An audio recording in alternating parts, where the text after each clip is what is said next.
Olá, pessoal. É com prazer muito grande que eu trago para vocês uma memória da minha infância da astronomia. Foi um programa feito pelo MEC, né?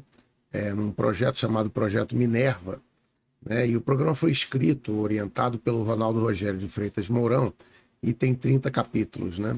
Ele é uma memória para mim muito intensa, porque era uma época que a gente escutava no rádio isso aí, né? Então a gente escutava no início da noite, à noite no rádio, e eu com uma luneta pequena olhando o céu. E o programa é muito bem feito, né? São vídeos curtos de em torno de 15 minutos, né? Falando sobre os mais diversos aspectos da astronomia e da relação do homem com o céu, né? Então é uma experiência que para mim é bastante emocional. Espero que vocês gostem. Esse programa é para vocês assistirem à noite, né? Assim, olhando o céu, como se fosse um rádio. Não é um programa para vocês verem, né? Então é isso. Eu não vou continuar aqui para vocês não perderem muito tempo, porque essa introdução eu vou colocar em todos, né?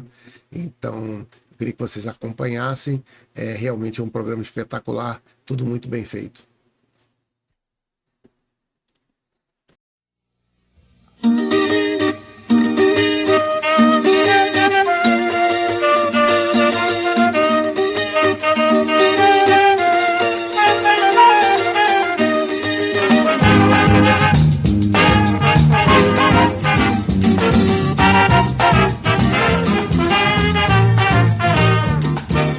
O Serviço de Radiodifusão Educativa do MEC apresenta mais um programa da série Informativo Cultural.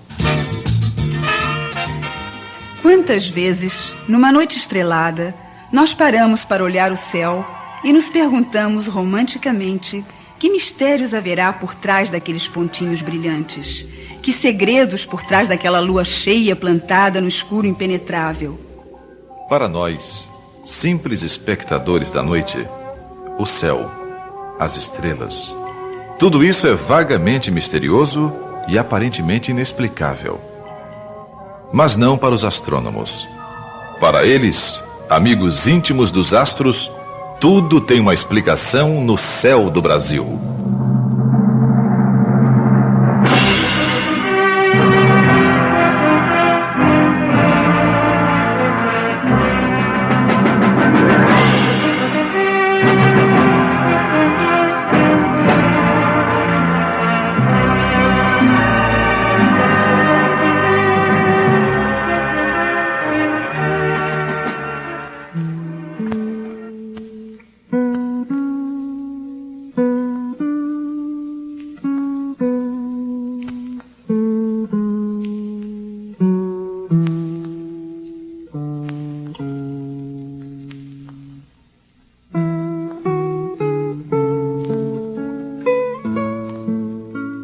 A lua sempre exerceu um fascínio misterioso sobre o homem. Dos portugueses, negros e indígenas, nosso povo assimilou as mais variadas tradições sobre a lua que ainda perduram no interior do país.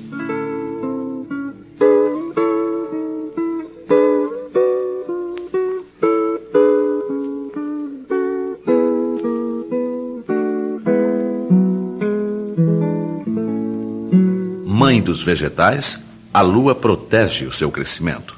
Cabelo cortado na lua nova cresce logo, mas afina. Negócio realizado na lua crescente é negócio rapidamente desenvolvido. E o luar da lua cheia é o melhor remédio para um amor infeliz.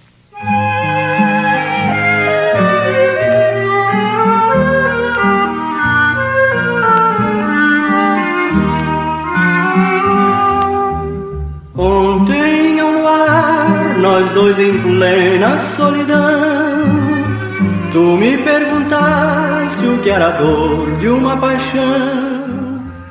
Mas de todas as antigas crenças sobre a lua, a mais difundida em todo o mundo se referia ao eclipse. O obscurecimento temporário da lua, um sinal para muitos povos de infortúnios, desgraças e doenças.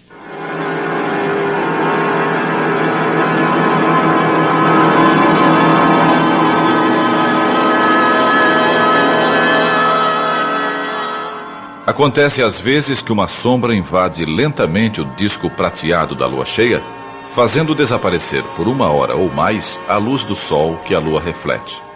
Logo depois, a sombra vai deixando o disco lunar, até que a rainha da noite retome o seu brilho habitual. Este fenômeno é um eclipse, acontecimento que antigamente provocava enorme pavor e confusão. Muitas pessoas acreditavam que a lua estava sendo atacada pelos maus espíritos ou por um enorme monstro em forma de dragão. E para libertar a lua, o povo organizava uma série de rituais barulhentos para afugentar ou mesmo matar o dragão que queria destruí-la.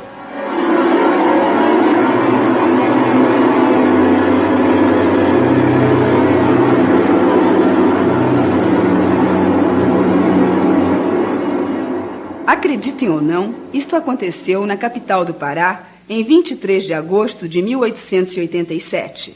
Durante um eclipse da lua, o povo saiu às ruas em enorme algazarra, disposto a assustar o monstro com ruído de latas velhas, foguetes e até tiros de revólver e espingarda.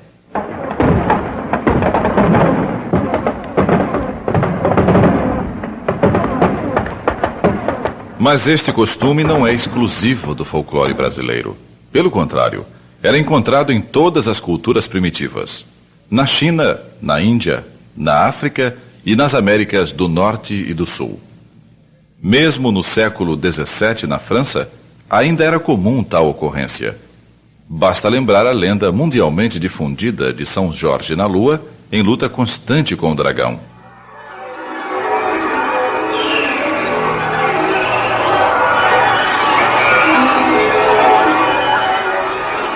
Cassiano Ricardo, em seu poema O Dragão e a Lua, descreve a participação popular na luta cosmológica do nosso satélite com o monstro devorador de estrelas.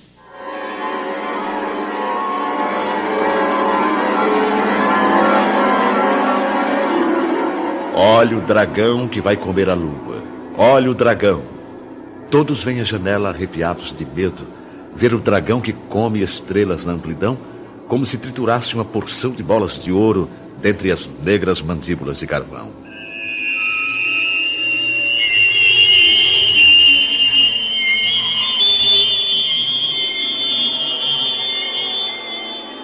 Todos vêm ao quintal, à sombra do arvoredo, ver o dragão de dentes brancos latecentes, que anda bebendo a noite em plena escuridão, tendo um resto de luar a escorrer-lhe dos dentes e uma nuvem rasgada a pender-lhe da mão.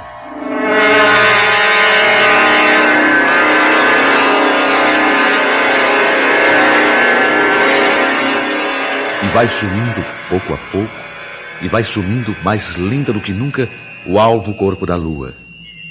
É uma mulher de prata inteiramente nua que está tremendo em vão nas garras do dragão. Olha o dragão que vai comer a lua. Olha o dragão.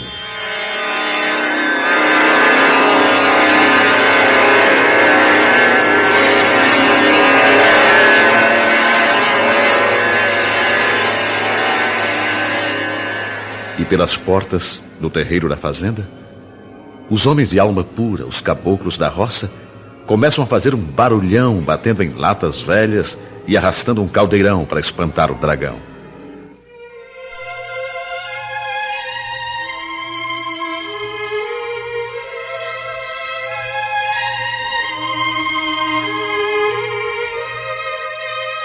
Mas no outro dia, passado o pesadelo que oprimia o coração da boa gente do sertão, depois de haver caído a chuva de janeiro, um arco-íris coroa os píncaros da serra como se engrinaldasse a fronte ao mundo inteiro e como se abraçasse os dois lados da terra. E todo mundo diz então: certo é o dragão que se mudou em 7 cores e está bebendo agora a água do ribeirão.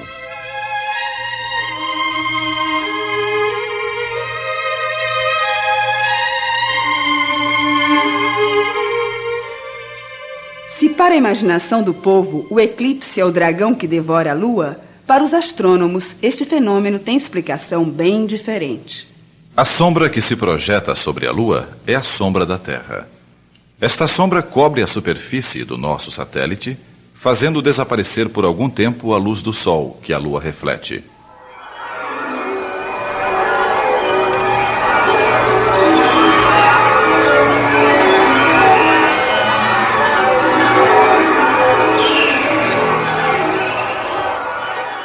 efeito, a sombra da Terra se estende no espaço até 1,5 milhão de quilômetros. Como a Lua não se afasta mais de 400 mil quilômetros no nosso planeta, ocorre, às vezes, que ela encontra em seu caminho a sombra da Terra, ocultando-se, isto é, eclipsando-se. A este fenômeno chamamos eclipse da Lua.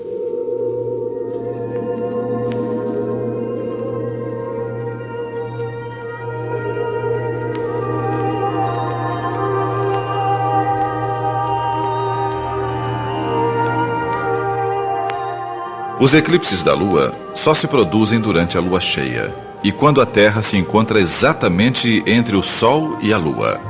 Se a Lua entra totalmente no cone de sombra da Terra, o eclipse é chamado total. Mas se somente uma parte da superfície lunar passa pela sombra, o eclipse chama-se parcial.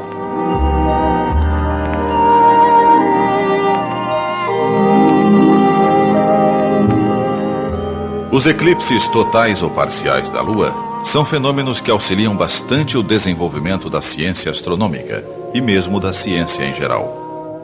Foi, por exemplo, observando um eclipse lunar que os primeiros astrônomos gregos concluíram que o nosso planeta é redondo, uma vez que a sombra projetada pela Terra na superfície da Lua apresenta um contorno nitidamente arredondado. Esta foi a primeira prova da redondeza da Terra.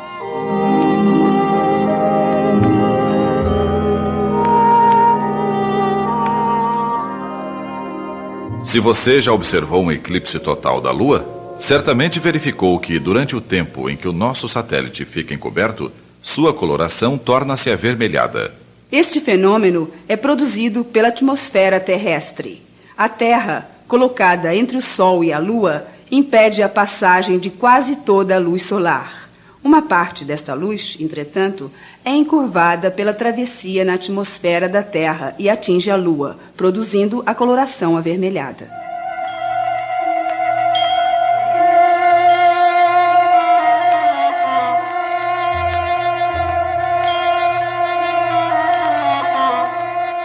A previsão dos eclipses não é uma conquista da astronomia moderna. Há muito que os astrônomos conhecem a periodicidade destes fenômenos, podendo prevê-los com grande antecedência. Estas previsões são de grande utilidade para os astrônomos e estudiosos em geral. E, curiosamente, serviram também ao navegante Cristóvão Colombo, descobridor da América.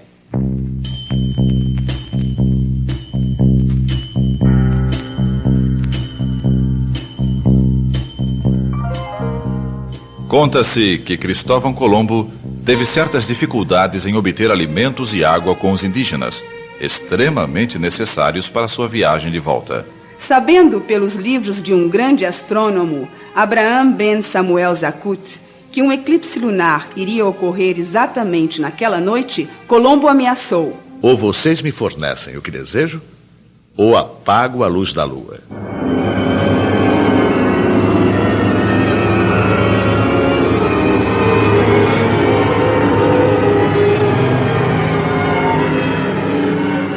Podemos imaginar o fim da história.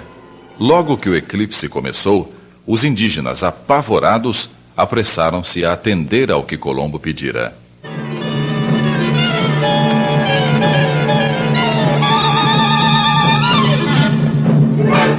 Em certos anos, ocorrem 2 ou mesmo 3 eclipses da Lua. Em outros, porém, nenhum. E isso tem uma explicação muito simples. A órbita, ou o caminho da Lua em torno da Terra, é inclinada.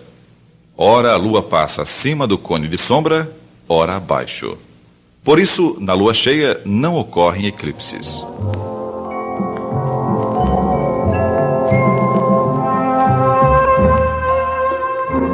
Atualmente, os astrônomos conhecem muito bem o movimento lunar, de modo que podem prever o início de um eclipse com muitos anos de antecedência e com grande precisão.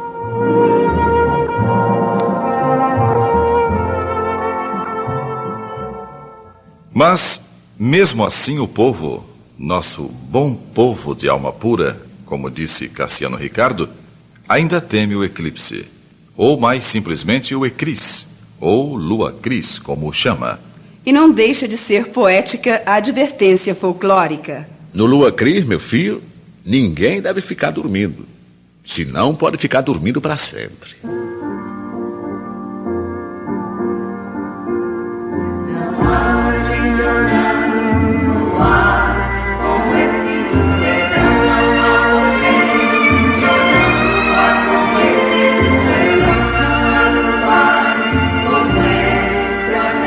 Que saudade do luar da minha terra, lá na serra, branquejando folhas secas pelo chão. Este luar cada cidade tão escuro, não tem aquela saudade do luar lá do sertão. Não há, oh gente, oh não, luar como esse do sertão.